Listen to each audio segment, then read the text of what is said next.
சிம்ம ராசிக்கு வந்து பார்த்தீங்கன்னா, இப்ப நடக்கக்கூடியது வந்து அஷ்டம சனியில இருக்காங்க. ம், ம், இப்ப அடுத்த 2027, 28 ஆஃப் வரைக்கும். ம்,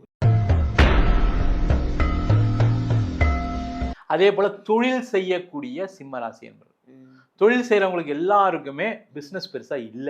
ம்,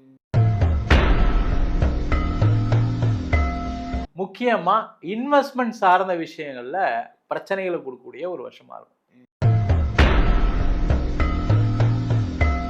அதே மாரி முக்கியமா குழந்தை இல்ல ம், அப்படின்னா வருத்தப்படாதீங்க முதல்ல. ம்.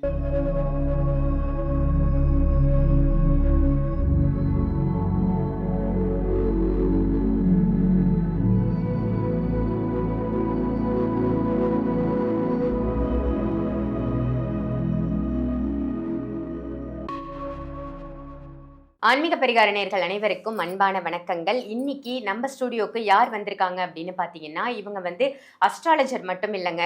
அஸ்ட்ராலஜி ஆசிரியரும் கூட. ஸோ உங்களுக்கு நீங்க அஸ்ட்ராலஜி கத்துக்கணும் அப்படின்னா, சார் கிட்ட நீங்க தாராளமா அஸ்ட்ராலஜி கத்துக்கலாம். அத தவிர்த்து என்னென்ன விஷயங்கள்லாம் சாருக்கு தெரியும் அப்படின்னு பார்த்தீங்கன்னா, சோழி பிரசன்னம் பார்ப்பாங்க. இப்போ உங்களுக்கு ஜாதகம் இல்ல, உங்களோட டேட் ஆஃப் பர்த் தெரியல அப்படின்னா, சோழி பிரசன்னம் மூலமா உங்களுடைய நிலைகள் எப்படி இருக்கு, கிரக நிலைகள் எப்படி இருக்கு, லைஃப் எப்படி எடுத்துட்டு போணும் அப்படின்னு நீங்க தெரிஞ்சுக்கலாம். அதே மாரி வாஸ்து நிபுணரும் கூட. ஸோ வாஸ்து ரிலேட்டடா உங்களுக்கு ஏதாவது ப்ராப்ளம் இருந்தாலும் நீங்க சார அணுகலாம். அவங்க வேற யாரும் இல்ல. டாக்டர் வீனஸ் பாலாஜி அவர்கள் தான் நம்ம ஸ்டுடியோக்கு வந்திருக்காங்க. வணக்கம் சார். வணக்கம்மா. எப்படி இருக்கீங்க? நல்லா இருக்கேன். நீங்க நல்லா இருக்கீங்களா?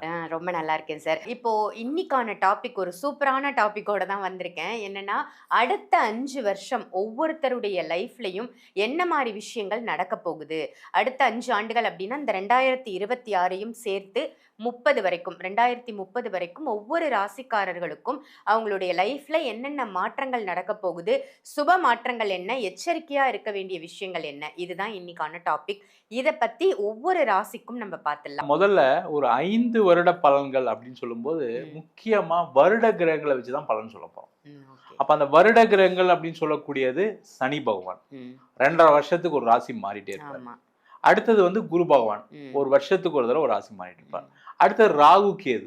ராகு கேது 1 1/2 வருஷத்துக்கு ஒரு தடவ ஒரு ராசிய மாறக்கூடிய ஒரு முக்கியமான கிரகம். ம். இதை வைத்து தான் நம்ம வந்து வருட கிரக பலனே சொல்றோம். ம். அடுத்த 5 வருஷம் அப்படின்னும்போது ம். இந்த கிரகங்களுடைய தாக்கங்கள் சில ராசிக்கு அதிகமா இருக்கும், சில ராசிக்கு கம்மியா இருக்கும். அது என்னென்ன அப்படின்னு டீட்டெயிலா சொல்றேன். நீங்க பார்த்துக்கிட்டே வாங்க. அடுத்த 5 ஆண்டுகள் எப்படி இருக்குன்னு சொல்லி ஒவ்வொரு ராசிக்குமான பலாபலன்கள் சொல்லிட்டு இருக்கீங்க. 5 வருஷம் அப்படின்னு நம்ம சொல்லும்போது கொஞ்சம் மலப்பா இருக்கும். அடுத்த 5 வருஷம் தானே, ஆனா இப்படிங்கிறதுக்குள்ள அந்த 5 வருஷம் கண்டிப்பா. அப்படின்றது ஓடிரும். ஸோ இன்னைக்கு நம்ம பார்க்க போறது வந்து சிம்ம ராசி. சிம்ம ராசிக்கு அடுத்த 5 வருஷம் எப்படி சார் இருக்க போகுது?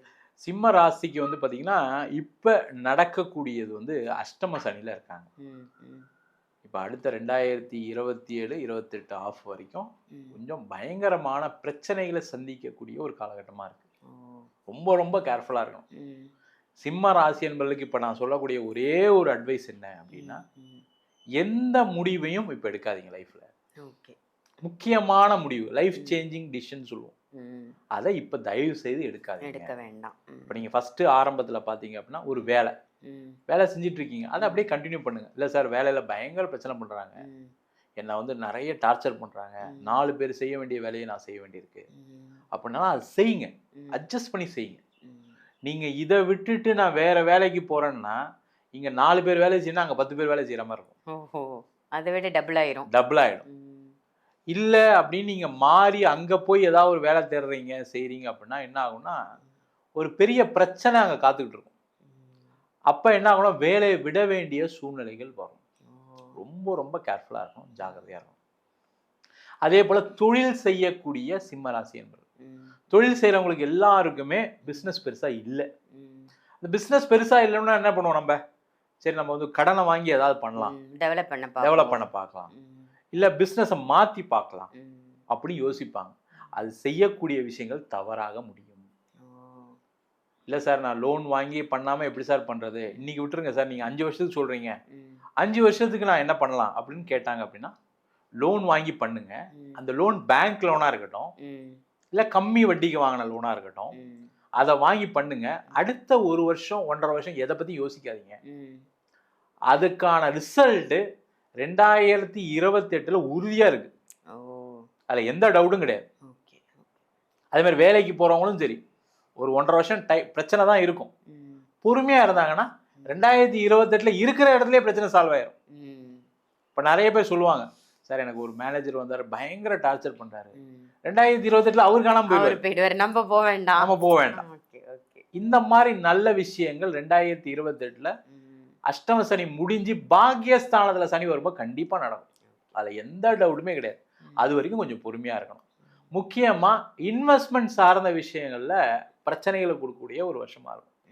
ஒருத்தர் சொல்றாரு, என்ன சொல்றாருன்னா, நான் அவர்கிட்ட சொல்றேன், சார் உங்களுக்கு அஷ்டம சனி நடக்குது, ஜாக்கிரதையா இருங்க, முக்கிய முடிவுகள் எடுக்காதீங்க அப்படின்னு சொல்றேன். அவர் என்ன சொல்றாருன்னா, சார் நான் ஒரு இடம் வித்தேன், அந்த இடத்த வித்த காசு வந்து ஒரு லோன் போயிட்டு இருக்கு, அதை கட்டலாமா? நான் கட்ட போறேன். கட்டலாமான்னு கூட கேட்கல, நான் கட்ட போறேன் அப்படின்னு சொல்றாரு. நான் சொல்றேன், இல்ல சார் உங்களுக்கு அஷ்டம சனி நடக்குது, அது ஒரு தப்பான முடிவா இருக்கும், ஜாக்கிரதையா இருங்க. என்ன சார் நீங்க இப்படி சொல்றீங்க? லோன் கட்டுறது நல்லது தானே, லோன் அடைச்சிட்டா நம்ம அவ்வளவுதான் முடிஞ்சிருச்சு அப்படின்னு நல்லது தானே அப்படின்னாரு. இல்ல அதுவுமே தப்பு தான் அப்படின்னு சொல்லும்போது என்ன சொன்னா, இல்ல நான் லோன் கட்டுறது தான் சார் பிரியாரிட்டியா வச்சிருக்கேன், லோன் கட்டுறேன். இல்ல சார் பண்ணாதீங்க, அதை வேற ஏதாவது இன்வெஸ்ட் பண்ணுங்க, ஒரு இடம் வாங்குங்க, ஒரு இடத்த வித்தீங்க இன்னொரு இடம் வாங்கி போடுங்க அப்படின்னுமோ, இல்ல சார் நான் இடம் வாங்குற மாதிரி இல்லை, லோன் கட்டி க்ளோஸ் பண்ணிட்டு போறேன், என் ஒய்ஃபும் வந்து லோனை கட்டி க்ளோஸ் பண்ணிடுங்கன்னு சொல்றாங்க, ஏன்னா 20 வருஷம் ஹவுசிங் லோனு, அதை கட்டி க்ளோஸ் பண்ணிட்டா எந்த கமிட்மெண்ட் இல்லாம இருப்பேன் அப்படின்னு சொல்றாரு. நான் வேண்டான்னு சொல்றேன்னு கேட்கல. அடுத்த மாசமே என்னன்னு கேட்டீங்கன்னா, இவருக்கு பக்கத்திலே ஒரு சூப்பரான ப்ராப்பர்ட்டி வந்திருக்கு, இவர் வீட்டு பக்கத்திலே. அதை வாங்க முடியல இவரால. இதை க்ளோஸ் பண்ணதால பணம் இல்ல. இவர் இப்ப என்ன சொல்றாருன்னா, நீங்க அன்னைக்கே சொன்னீங்க ப்ராப்பர்ட்டி வாங்க சொன்னீங்க, நான் வீட்டு பக்கத்திலே ஒரு ப்ராப்பர்ட்டி ரொம்ப கம்மி ரேட் சார், அந்த ப்ராப்பர்ட்டி நான் தான் வாங்க முடியும், ஏன்னா எனக்கு தான் வழி இருக்கு, அதை வாங்கியிருந்தா அப்படியே என் ப்ராப்பர்ட்டியோட சேர்த்தா அதுவே 1.5 கோடி லாபம் வந்திருக்கும், நான் அதை தேவையில்லாம எடுத்து லோனை கட்டிட்டேன், லோனை கட்டினாலும் திருப்பி என்னால் லோன் அப்ளை பண்ண முடியல. இந்த மாதிரி ஒரு தவறான முடிவு, இது நல்ல விஷயம் தான், தப்பு கிடையாது, நீங்க லோன் அடைச்சது நல்லதுதான், இருந்தாலும் இரட்டிப்பு லாபம் வந்திருக்கும், இப்ப வராம அந்த மாதிரி ஒரு பிரச்சனைகளை அஷ்டம சனி கொடுக்கும், ஜாக்கிரதையா இருக்கணும், அதுக்காக தான் சொல்றோம். ஒண்ணு. அடுத்தது பாத்தீங்கன்னா, இப்ப திருமணம் சார்ந்த விஷயங்களை இவங்களுக்கு ஒரு தடை இருக்கு. கல்யாணம் ஆகல, என் பொண்ணு கல்யாணம் ஆகல, என் பையனுக்கு கல்யாணம் ஆகல, சிம்ம ராசி சார், எல்லா தோஷமும் நிவர்த்தி பண்ணிட்டோம், ஜோசியர்கிட்ட பார்த்தேன், உங்ககிட்ட கூட பார்த்தேன் சார், நீங்க நிவர்த்தி ஆயிடுன்னு சொன்னீங்க, ஆகலன்னு சொல்றவங்களும் இருப்பாங்க. ஏன்னா அந்த அஷ்டம சனியில என்ன பண்ணணும்னா, நம்ம ஒரு வரன் பார்த்து இது பொருத்தம் இருக்குன்னு சொல்லுவோம், ஆனா அவங்களுக்கு என்னன்னா, அந்த பையன் சரியா படிக்கல, சரியா வேலையில இல்ல, நல்ல என் பொண்ணுக்கு தகுந்த மாதிரி அந்த பையன் இல்லைன்னு சொல்லி ரிஜெக்ட் பண்ணிடுவாங்க. அந்த மாதிரி ஒரு தவறான சிந்தனை மனசுக்குள்ள ஓடும். இப்ப நாங்களே சொல்லுவோம், சார் இந்த ஜாதகம் மேட்சிங் சூப்பரா இருக்கு, ஆனா அவங்களுக்கு அது பிடிக்காது, அப்ப என்ன ஆகும், திருமணம் டிலே தானே ஆகும். அந்த மாதிரி பிரச்சனைகளை கொடுக்கும், கவனமா இருக்கணும். அதே 2028க்கு அப்புறம் அந்த பிரச்சனை இல்லை, நார்மலா எல்லாருக்குமே கல்யாணம் ஆகும், எந்த தடையும் கிடையாது, தாமதம் கிடையாது. அதே போல திருமண உறவுகள் நிறைய பாதிக்கப்பட்டிருக்காங்க சிம்மராசிக்காரங்க. இப்ப பாத்தீங்கன்னா, ஒருத்தர் என்ன சொல்றாருன்னா, சார் எப்பவுமே என் ஒய்ஃப் சண்டை போட்டுட்டே இருக்காங்க, சரி சார் ஜாதகம் அனுப்புங்க அப்படின்னு ஜாதகத்தை வாங்கி பார்க்கணும். அந்த அவங்க வந்து சிம்மராசி. நான் சொல்றேன், சார் அவங்களுக்கு சும்மா இருந்தாவே பிரச்சனை தான், வேற ஒண்ணுமே கிடையாது, நீங்க என்ன பண்ணுங்க, அவங்கள அடிக்கடி அவங்கள வெளியில கூட்டிட்டு போங்க, அவங்க கிட்ட அதிகமா பேசுங்க, நீங்க அவங்கள லைன்ல எடுங்கன்னு சொல்றேன்.